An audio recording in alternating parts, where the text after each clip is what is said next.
Hello my dear future class. So आज हम discuss करने वाले हैं इलेक्ट्रिक फील्ड के बारे में। हम क्लास 12 फिजिक्स की chapter first electric charge and field की सीरीज कंप्लीट कर रहे हैं और उस सीरीज के फॉर्म में हम पहुंच चुके हैं इलेक्ट्रिक फील्ड के बारे में। सो इलेक्ट्रिक फील्ड का कॉन्सेप्ट वैसे बहुत ही ज़्यादा ईजी है। अगर मैं आपसे कहूँ कि अगर मेरे पास ये एक मैग्नेट है, ठीक है, सपोज एक मैग्नेट एम है, मैग्नेट है, इस मैग्नेट का अपना एक मैग्नेटिक फील्ड होगा, तो उस मैग्नेटिक फील्ड को पता लगाने का तरीका क्या हो सकता है? अगर मैं आपसे क्वेश्चन करूं कि इस मैग्नेट के अराउंडिंग सराउंडिंग कितना मैग्नेटिक फील्ड है, उसको निकालने का तरीका क्या हो सकता है? उसका एक सिंपल सा तरीका हो सकता है, एक छोटा सा मैग्नेट लेके आए और उसे हम टेस्ट कर सकते हैं। सपोज एक मैग्नेट मैंने यहाँ पे रखा है, स्मॉलेस्ट मैग्नेट, और देखा कि इसमें कोई अट्रैक्शन रिपल्शन नहीं लग रहा है, इसका मतलब इस मैग्नेट का मैग्नेटिक फील्ड यहाँ तक नहीं है। यहाँ पे लेके आए, यहाँ पे भी इसमें कोई वाइब्रेशन नहीं देखने को मिल रहा है, यहाँ पे भी नहीं। लेकिन जैसे मैं इसको यहाँ पे रखता है छोटे से मैग्नेट को, तो ये इसकी तरफ अट्रैक्ट हो जाता है, एकदम से किसी तरफ अट्रैक्ट हो जाते हैं मैग्नेट की तरफ। इसका मतलब इस मैग्नेट का अपना मैग्नेटिक फील्ड इस रेंज तक है।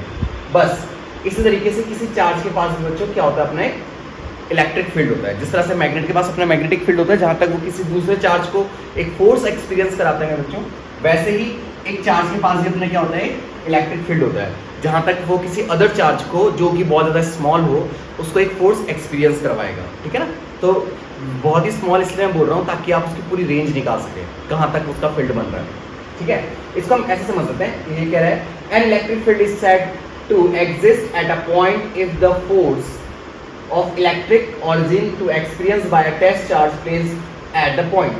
सपोज हमारे पास एक चार्ज है बच्चों Q, ठीक है। अब इस Q चार्ज का अपना इलेक्ट्रिक फील्ड होगा, उसे कैलकुलेट करने के लिए हमने एक बहुत छोटा सा चार्ज लिया, बहुत ही छोटा सा चार्ज। इस छोटे से चार्ज को हम कहते हैं टेस्ट चार्ज। अब टेस्ट चार्ज की क्या क्या क्वालिटी होगी, याद रखो कि test charge is always positive, पहला, ठीक है। और टेस्ट चार्ज का अपना does not have any electric field, does not have electric field. ये इतना स्मॉल होता है कि इसके पास अपना खुद को कोई इलेक्ट्रिक फील्ड नहीं है, ठीक है। बट ये है कैसा चार्ज, एक पॉजिटिव चार्ज है, बहुत ज्यादा स्मॉल है, यानी इसका जो इलेक्ट्रिक फील्ड भी होगा वो नेग्लिजिबल होगा, ना के बराबर होगा, इसलिए हम उसको नेगेटिव मानते हैं। बट ये होता है कैसा, हमेशा एक पॉजिटिव होता है, ठीक है। अब इस चार्ज का इलेक्ट्रिक फील्ड कहाँ तक है उसको निकालने के लिए हमने यूज किया है एक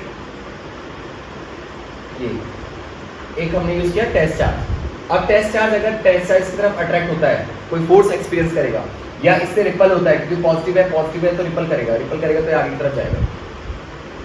अगर ये फोर्स एक्सपीरियंस कर पा रहा है, इसका मतलब है बच्चे कि इस चार्ज का फील्ड यहाँ तक है, बिल्कुल वैसे जैसे मैग्नेट होता है। यहाँ पे एक बड़ा मैग्नेट है, यहाँ पे छोटा सा मैग्नेट है, अगर वो रिपल होता है छोटा सा मैग्नेट, इसका मतलब कि वहां तक उसका मैग्नेटिक फील्ड है। सेम चीज हम चार्ज के लिए समझ सकते हैं, ठीक है ना। तो इस चार्ज को हम नाम देते हैं बच्चों सोर्स चार्ज। क्या कहते हैं इसको?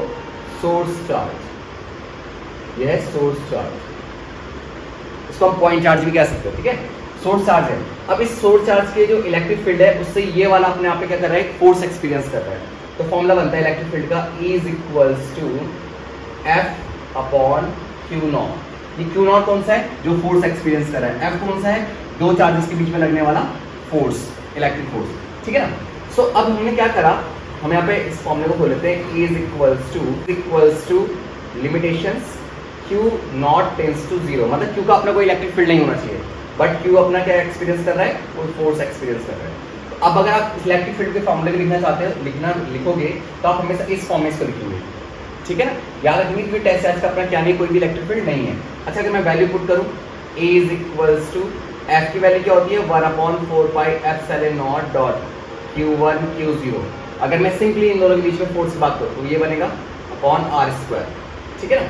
सो E इज इक्वल्स टू 1/4 पाई, कितना हो गया, अपॉन यहाँ पे देखो क्या है, Q नॉट है, सो Q नॉट से Q नॉट कर देगा कैंसिल, तो इलेक्ट्रिक फील्ड का अपना फॉर्मूला आ जाएगा, बचेगा 1/4 pi epsilon not dot Q upon R²। तो ये फॉर्मूला किसका होता है बच्चों, इलेक्ट्रिक फील्ड का, E 1/4 pi epsilon not dot Q upon R²। पर यहाँ देखो, यहाँ पे लगा है vector.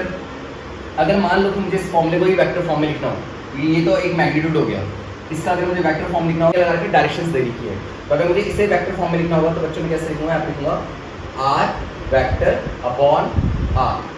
So E is equals to 1/4 pi epsilon not dot Q upon R³ into R vector. एक फॉर्मूला वेक्टर फॉर्म में ये भी होता है, ठीक है ना, आर की विद्या यहाँ पे आर वेक्टर है। सो इलेक्ट्रिक फील्ड है क्या लॉजिकली, किसी भी चार्जेस के अराउंडिंग सराउंडिंग एक ऐसा फोर्स जहाँ पे एक ऐसा फील्ड जहाँ पे कोई स्मॉल चार्ज अपने आप पे या फिर कोई भी चार्ज अपने आप पे कोई फोर्स एक्सपीरियंस करता है।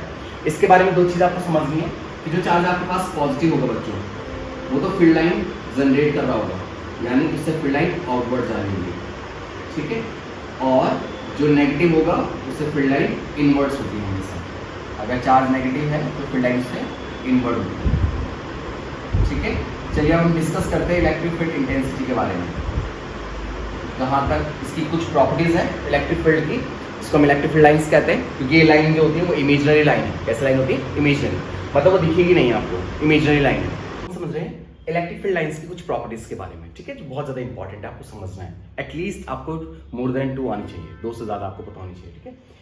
They originate from the positive charge and terminate at the negative charge. Means जो चार्ज होते हैं उसकी खासियत ये होती है कि अगर चार्ज पॉजिटिव आपके पास तो फील्ड लाइंस हमेशा पॉजिटिव से निकलेगी, ठीक है, और ये रेडियल होती है हमेशा, ठीक है ना, पॉजिटिव से निकलेंगी बच्चों, और किसकी तरफ जाती है? हमेशा नेगेटिव की तरफ जाती है। पॉजिटिव से रिलीज होती है और नेगेटिव की तरफ आती है, यानी कि originate from positive and terminate toward negative, ठीक है। पहला तो ये है हमारे पास, they originate from the positive charge and terminate at the negative charge. Field line हमेशा पॉजिटिव से ऑरिजिन होती है और नेगेटिव की तरफ टर्मिनेट होती है।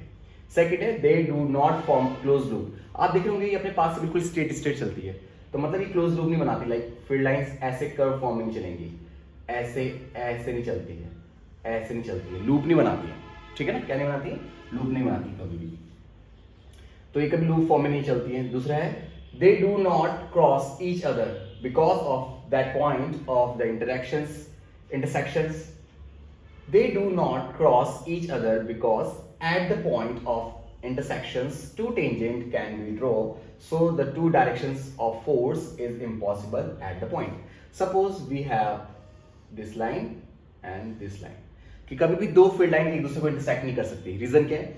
क्योंकि जिस पॉइंट पर वो इंटरसेक्ट कर रही है उस पॉइंट से हमें दो डायरेक्शंस देखने को मिल सकती है, एक इधर को, ठीक है, और उसी की अपोजिट किसी और डायरेक्शंस को भी, यानी कि एक इधर को भी, ठीक है। हम बहुत सारे डायरेक्शंस खींच सकते हैं यहाँ से, इस पॉइंट से इधर को भी, जो कि इम्पॉसिबल है, क्योंकि इलेक्ट्रिक फील्ड क्या होता है बच्चों? आपका एक वेक्टर क्वांटिटी होती है। वेक्टर का मतलब जिसके पास अपना एक प्रॉपर मैग्नीट्यूड और प्रॉपर डायरेक्शंस हो। सो यही यहाँ पे भी समझा रहे हैं। और क्या लिखा है यहाँ पे लिखा है कि they do not cross each other. दो फील्ड लाइंस कभी भी एक दूसरे को इंटरसेक्ट नहीं करती हैं। क्यों नहीं करती है? क्योंकि the tangent to tangent can be draw at same point. उस पॉइंट से हम दो टेंजेंट ड्रॉ कर सकते हैं, ठीक है। और अगर हम दो टेंजेंट ड्रॉ कर रहे हैं तो वहां पे दो डायरेक्शंस बन जाएंगी, इस फील्ड लाइन के लिए भी दो डायरेक्शन, इस फील्ड लाइन के लिए दो डायरेक्शंस, जो कि इम्पॉसिबल है। तो याद रखना है कि कभी भी दो फील्ड लाइन एक दूसरे को इंटरसेक्ट नहीं कर सकती हैं, ठीक है। फील्ड लाइंस ये they are close together where the field is strong. Suppose हम ऐसा मान लेते हैं यहाँ पे एक चार्ज ऐसा है और एक चार्ज ये है। देखो जहां पे आपको बहुत ज्यादा क्लोजर दिखेंगी,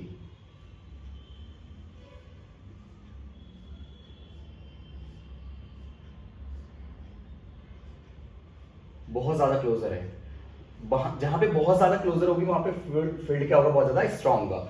सबसे स्ट्रॉन्ग फील्ड यहां होगा विद रिस्पेक्ट टू इस वाले जोन में, क्योंकि यहाँ पे देखो फील्ड कितने सब बहुत ज्यादा नंबर्स है ना फील्ड लाइंस की, इसलिए यहाँ पे क्या होगा? सबसे ज्यादा फील्ड होगा। यहाँ पे लिखा है they are closer together where the field is strong. जहां पे बहुत सारी फील्ड लाइन एक साथ होंगी वहां पे बहुत ज्यादा स्ट्रॉन्ग फोर्स बनेगा इलेक्ट्रिक फील्ड का। और far apart where the field is weak. और दूर पे अगर कहीं बात करें, जैसे कि ये फील्ड बहुत दूर तक जा रही है यहाँ पे, तो मैं इस पॉइंट पे बात करूंगा तो बहुत ही वीक होगा, लेकिन इस पॉइंट पर अगर मैं बात करूंगा तो बहुत ही ज्यादा स्ट्रॉन्ग होगा, ठीक है। क्या चीज? इलेक्ट्रिक फील्ड की बात कर रहे हैं, ठीक है। इलेक्ट्रिक फील्ड बिल्कुल वैसे ही है, जहां पे ज्यादा क्राउड होगा किसका? फील्ड लाइंस का, वहां पे ज्यादा क्या होगा आपके पास बच्चों? इलेक्ट्रिक फील्ड होगा। अब सपोज हमारे पास ये चार्ज है, इसके इस पॉइंट पे क्या होगा? थोड़ा सा स्ट्रॉन्ग, और इस पॉइंट पे बहुत ज्यादा वीक होगा, ठीक है, क्योंकि इसमें क्राउड कम है, तो इसके रिस्पेक्ट में इसके पास बहुत ही कम इलेक्ट्रिक फील्ड है अपना, ठीक है। Okay, they are parallel and equally space in the field is uniform. Suppose हमारे पास एक चार्ज ये है और इससे कुछ फील्ड लाइंस आ रही है, ठीक है बच्चों, इससे क्या जा रही है? कोई फील्ड लाइन जा रही है, अब आप देखो ये क्या करेंगे, पैरेलली स्पेस होगी। जैसे देखो यहां से यहां तक का जो मैं स्पेस लूं, फिर यहां से लेकर यहां तक का स्पेस, देखो ये कैसे हो रहे हैं, पैरेलली हो रहे हैं, बिल्कुल पैरेलल है। ये देखो पैरेलली स्पेस होंगे, मतलब ऐसे नहीं हो सकता कि चार्जेस की जो फील्ड लाइंस बनेंगी वो कुछ ऐसे बन जाए, ऐसे जा रहा है, यूं हो रहा, ऐसे होगा, ऐसे नहीं, फुल पत्ती जैसा नहीं बनेगा। ठीक है, कैसे रहेगी, दो फील्ड लाइन के बीच का स्पेस हमेशा पैरेलल बना रहता है, जैसे कि यहाँ शो कर रहा है। ठीक है ना, तो ये लिखा है they are parallel and equally spaced in the if the field is uniform, क्योंकि ये फील्ड कैसा है, यूनिफॉर्म बना रहे हैं, इसलिए इनके बीच में कैसे मिलेगा आपको, एक पैरेलल डिस्ट्रीब्यूशन मिलेगा। कैसे मिलेगा, पैरेलल, ये पैरेलल है इसके, इसके पैरेलल, इसके पैरेलल। ठीक है, आई होप यू अंडरस्टैंड। ये क्या था, इलेक्ट्रिक फील्ड लाइंस की कुछ प्रॉपर्टीज थी। आई होप यू अंडरस्टैंड, आपको समझ में आया होगा। अगर समझ में आ रहा है, लेक्चर समझ में आ रहा है, तो please do like share subscribe. Next video में हम बात करेंगे एंड ऑन पोजीशन।